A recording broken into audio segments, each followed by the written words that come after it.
धैर्य अपने आप में एक अद्भुत प्रसाद है मनुष्य को दिया हुआ। अगर पहला पत्थर जिस समय दशरथ मांझी ने उस पर्वत पे मारा तो लोग उस पर हंसे, लेकिन उसने धैर्यपूर्वक 20 साल पत्थर मारा तो पहाड़ को रास्ता छोड़ के खड़ा होना पड़ा कि तू आदमी है, तू जीत गया, जा। और मैं मानस भवन में खड़ा हूं, मैं फिर वहीं पर आता हूं, रामचरितमानस पढ़िए अपनी दादी के पास बैठ के, अपने दादा के पास बैठ के। राम का धैर्य देखिए। राम का धैर्य विष्णु का धैर्य नहीं है, मुझे क्षमा करें, भगवान है विष्णु, लेकिन वो तटस्थ धैर्य है। आराम से लेटे हुए हैं क्षीर सागर में, शैया बना के प्रेम पूर्वक, माता लक्ष्मी पैर दबा रही है, ऊपर शेष नाग का फन है, देख रहे हैं दुनिया में चल क्या रहा है, मूर्ख कर क्या रहे हैं, ये हो क्या नाटक रहा है। राम का धैर्य तो जीवित रहते हुए उसी व्यवस्था का धैर्य है। राम को प्रोवोक करने की एक हरकत दुनिया नहीं छोड़ी। पुत्र के रूप में सोचिए वो लड़का कैसा होगा, वो व्यक्ति कैसा होगा जिसका राज्याभिषेक होना जा रहा है और एक सेकंड में पता चला कि वन चलो कपड़े उतारो, अब ये वलकल पहनो, पत्नी को लो और निकलो। कितना कठिन समय। लेकिन राम राज्याभिषेक होगा, मैं राजा बनूंगा, इस पर प्रसन्न नहीं है, और मुझे वनवास मिल गया, इस पर दुखी नहीं है। यही राम होना, यही राम होना है। लोग समझते हैं जंगल में पोस्टिंग, लोग समझते हैं कोने में पोस्टिंग, लोग समझते हैं वहां काम करना है तो कैसे काम होगा, मेरे लिए तो पनिशमेंट हो गया। यही अवसर है जो आपको ईश्वर दे रहा है।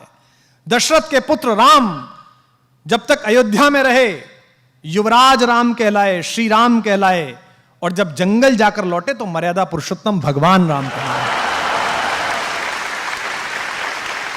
इस पूरी यात्रा ने उन्हें भगवान बनाया, इस धैर्य ने उन्हें भगवान बनाया, और अद्भुत धैर्य है उनके पास। उनका अपमान करके कोई चला जाता है, वो धैर्य के साथ मुस्कुराते रहते हैं। उनकी पत्नी का हरण हो जाता है, उसके बाद भी वो धैर्यपूर्वक पूरी व्यवस्था करते हैं। और एक बात सोचना आप सब लोग, राम, मैं अक्सर इस बात पर बहुत अंदर तक थ्रिल रहता हूं। राम अयोध्या से चले, उस समय का सबसे बड़ा खानदान था वो।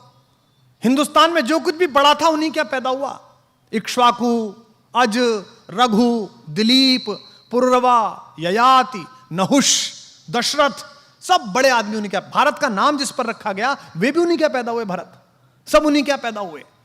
लेकिन उसके बाद भी जब राम एक वलकल पहनकर चले तो रास्ते भर में राजाओं को भी तो पता चला होगा कि भाई दशरथ का लड़का जा रहा है, वो भी तो मिलने आना चाहते होंगे। राम उनसे सहायता भी ले सकते थे।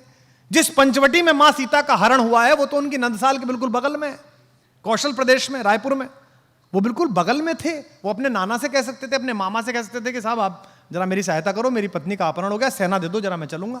उन्होंने ऐसा नहीं किया। उन्होंने एक भी राजा को अपने साथ नहीं लिया।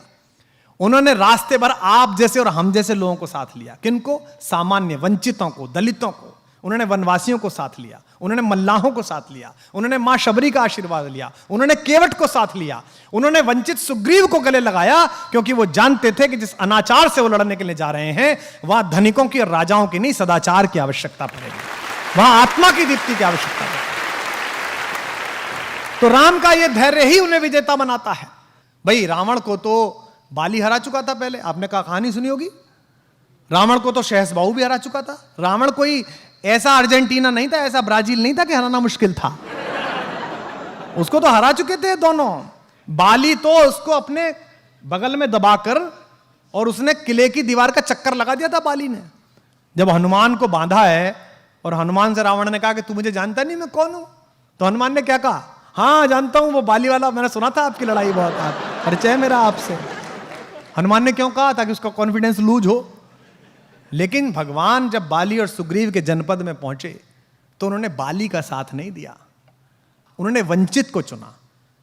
वो उसके साथ खड़े रहे जिसका अधिकार छीना गया, जिसका राज्य छीना गया, जिसकी पत्नी तारा का बलात् अपहरण किया गया है, और उन्होंने बाली का वध किया। जबकि बाली भी उनका प्रशंसक था, उनका भक्त था।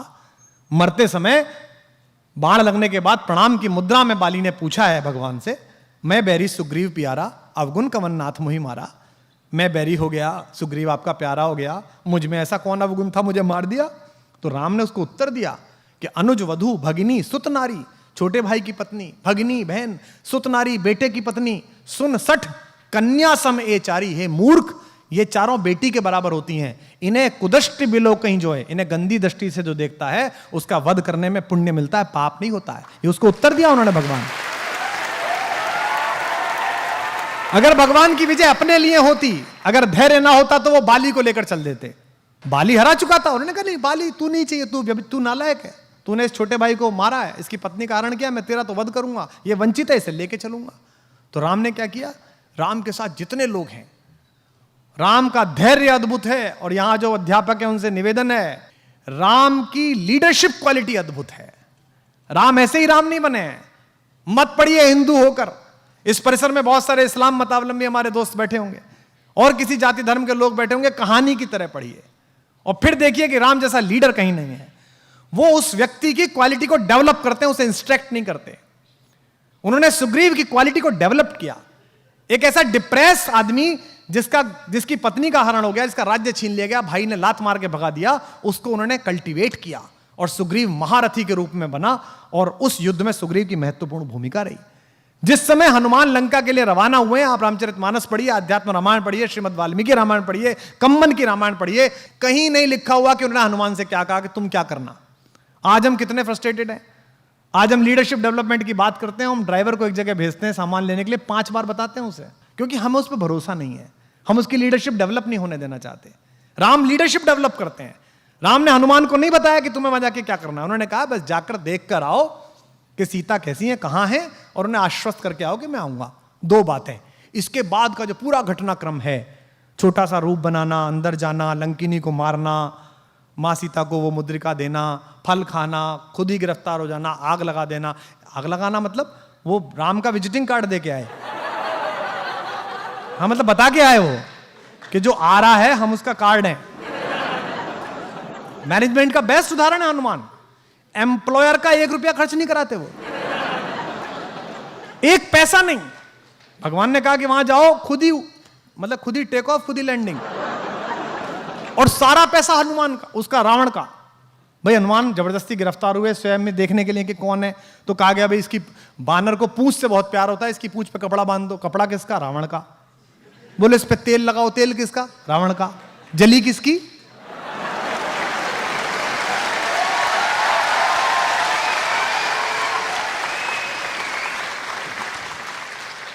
बेस्ट एम्प्लॉय, सर्वश्रेष्ठ व्यक्ति, कोई ना नुकर नहीं। भगवान राम के जीवन में जो 2 कठिन समय आए, उन दोनों में उन्होंने ही पार लगाई। उनसे कहा गया कि भाई मेरा भाई ये बीमार है, सोचो राम पर कैसी बीती होगी।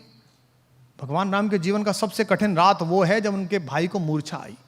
उस रात राम कितने भी ईश्वर हो, मनुष्य रूप में जी रहे थे, मन में ये तो आई होगी यार अयोध्या जाके क्या कहूंगा, पत्नी कहां अपहरण हो गया, भाई कहां युद्ध में मारा गया। ऐसे समय में हनुमान काम आए और हनुमान गए, वहां कंफ्यूजन हो गया कि कौन सी संजीवनी बूटी, मेडिकल स्टोरी ले आए पूरा।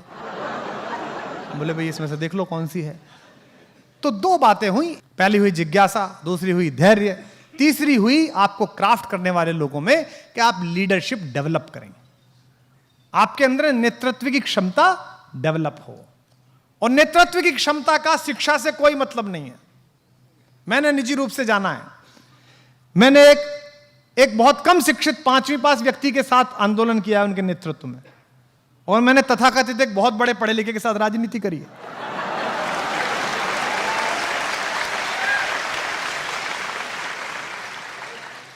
नेतृत्व क्षमता का पढ़ाई लिखाई से कोई मतलब नहीं है।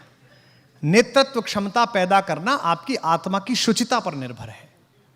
आपको जब यह लगता है, राम को भी तो लग सकता होगा कि यार हनुमान में इतना तेज है, कहीं यही ना राजा ना बन जाए, कहीं इसकी आरती ज्यादा ना होने लगे। और हमारे यहाँ तो मराठी में एक कथा भी आती है, प्रथम नागरिक मराठी भाषी हैं, तो मैंने एक लोकगीत में कथा सुनी वहाँ कि भाई जब नल और नील पत्थर तैरा थे राम लिख कर, तो भगवान राम अकेले बैठे थे, उन्होंने सोचा कि यार मैं भी तैरा दूं, तो उन्होंने एक पत्थर को उठाया और छोड़ा उस पर, तो वो डूब गया।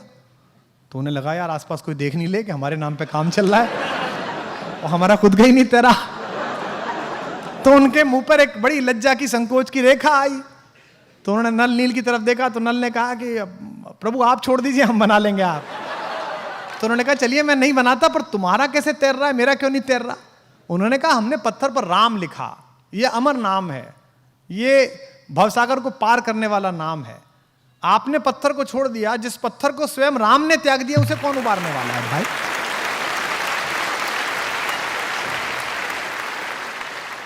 तो लीडरशिप इस बात से निर्भर होती है कि आप इस बात में कितना विश्वास करते हैं कि ईश्वर द्वारा तय किया गया मेरा भाग्य किसी मनुष्य के निपटाने से, खत्म करने से, बढ़ाने से ना बढ़ेगा ना घटेगा।